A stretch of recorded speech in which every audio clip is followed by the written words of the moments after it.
Hello everybody, it's Jacob from Winterby This here. This is going to be episode number 2 of my Power of the 6 and 8 videos, the 3-part series I'm doing on this.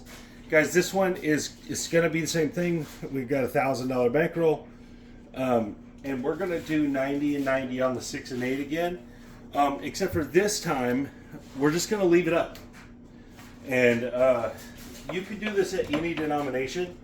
But I want to show why 90 and 90 it is for your average craps player bankroll wise is what I mean. You know, if you have $1,000 to put on the table and you're willing to play 90 and 90, every hit is worth $100. Every single hit on the 6 or the 8 is going to pay you 105. So they're all worth $100, which it makes it really awesome if you can hit a couple times per shooter on average, right? Obviously, there's going to be the shooters where you don't hit any. There's going to be some shooters where you hit 3 or 4 or 5 of them. But at this level, there's not a lot of need to regress or even press, because literally you're just going to collect $100 each time, which makes this really fun and also makes it it's very pucker. You know, you're going to pucker a little bit.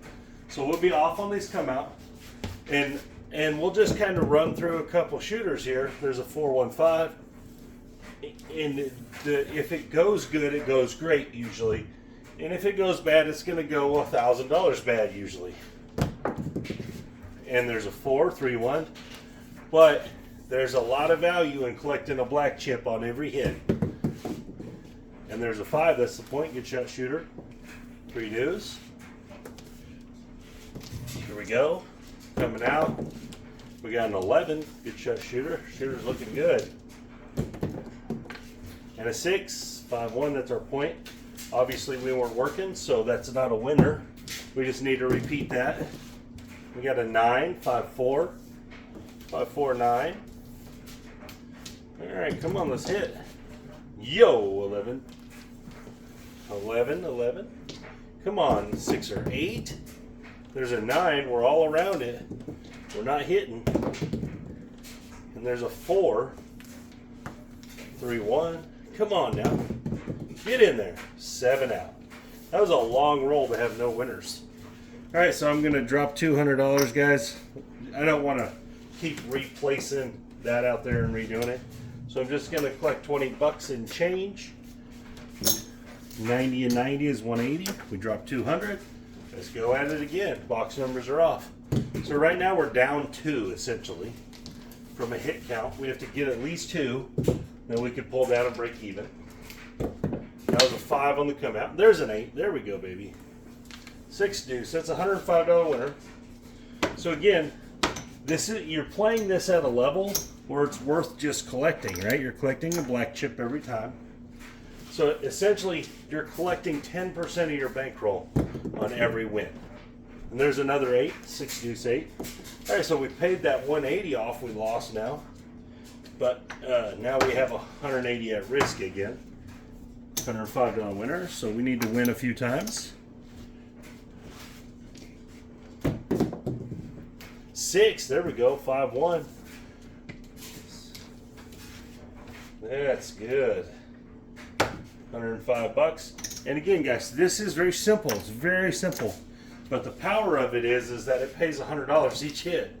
And you're getting 10 combinations of dice. There's a hard 4.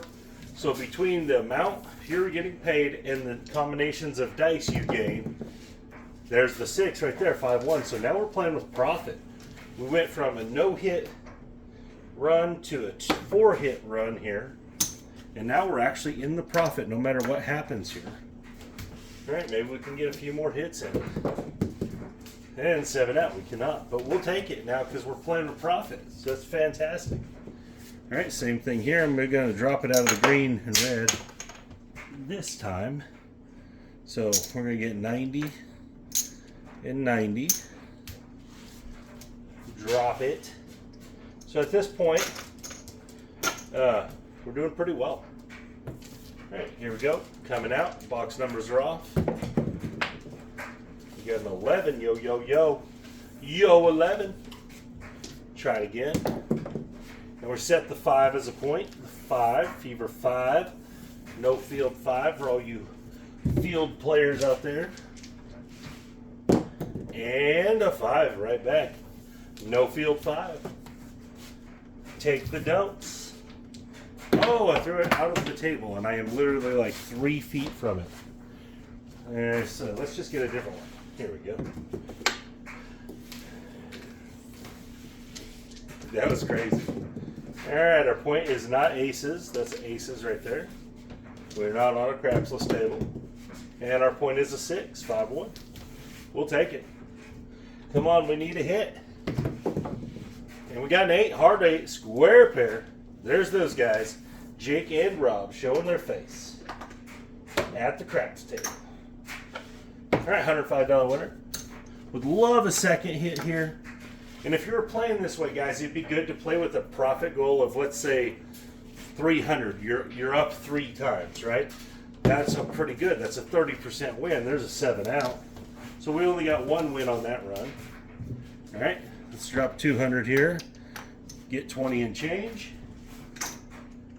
And again, guys, you play with that type of profit goal. If you're going to have the run, there'll be a 1 run that usually will get you there. See where we're at right now. 500, 6, 7, 8, 9. So we're basically even. We're probably down like 30 bucks or something. Here we go. Come out 5. 5 is the point. Michael Jordan, 23. Let's go. Come on, 6 is an 8. And there's the square pair again. Square pair keeping us alive. Keeping us alive in the game. All right, so at this point, let's try to get up 300. So we need 3 hits, basically, to be up 300. See if we can make it happen. And we got yo 11. A lot of yo's coming out of these dice today. A lot of yo's. And the 9, 6 tray 9. Got a little lean there. A little lean on the back wall. And the 8 again, but it's a different 8. It's not Jake and Rob, but it's still 105. All right, so we need 1 more winner. 1 more winner here. We'll probably have our 300 bucks. Not bad situation. Can we get it? And we got a 5. That's a good shot shooter. A lot of point hit 5s here. Kind of crazy. 5s and 11s. They say they go together. Box numbers are off. Let's get it. And we got a 4. 4 is our new point. 4 is the point. The point, the point, the point. Come on, 6 or 8. And there's the 4. It jumped right off. It was on the 8 too. Hard 4, square, or not square pair, the ballerina. The 2-2. There's square pair again. Gosh, these guys are just showing up. Showing up in force. Not a winner this time though, because we weren't working. Come on right back, square pair. We got a 3. AC Doocy. Come on. 5, 4, 1, 5.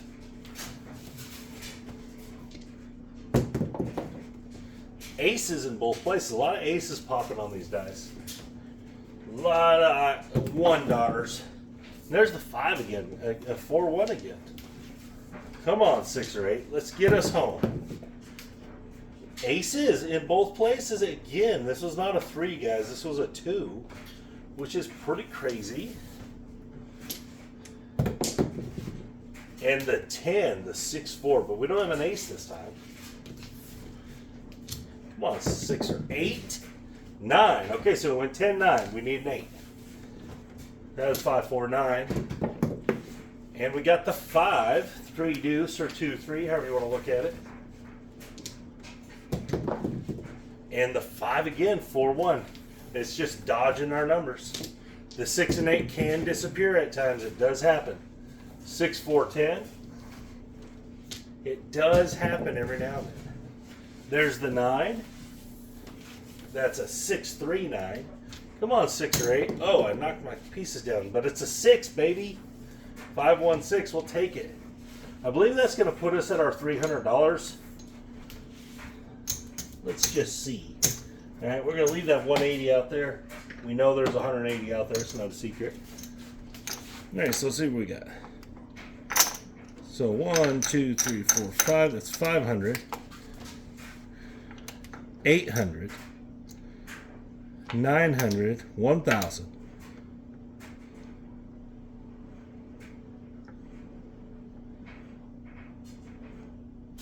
1,120. So that's exactly up $300 on the dot, on the dotty dot, which is kind of crazy. But again, like it just goes to show that you can have set it and forget it type strategies if you're playing them big enough and you're playing with a small enough profit goal that they can be successful. We didn't do anything special here. Literally, we just played the 6 and 8 at a high enough amount that it made it worth our time to just collect, because we were collecting a black chip each hit. Now, did we get lucky? Yeah, of course we got lucky. Could it have went the other way? Absolutely. We could have just got smacked right out the gate. $200 a pop, been out of the game. But most likely it's going to go more like a 50-50 proposition, and you're going to have a run of 6 and 8s that's worth your time to quit on it. Like in this case, we would be up, we'd pull those down, we'd beat up $300. It'd be worth quitting, right? It's not like out of line. We made 30% on our money. It'd be worth stopping.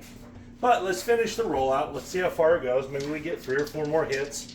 If it was me, I'd be gone right now, but let's just see what happens. There's a Yo 11 for the content purposes, for the content. And a 6 again, 5-1. That's pretty good. That's going to win another 105. Another 105. We're going to send them right over here. A little $105 wins. And a 7. So we would have won 1 more. But if we wouldn't have quit there, now we'd only be up like $200, right? Because we'd lose this 180.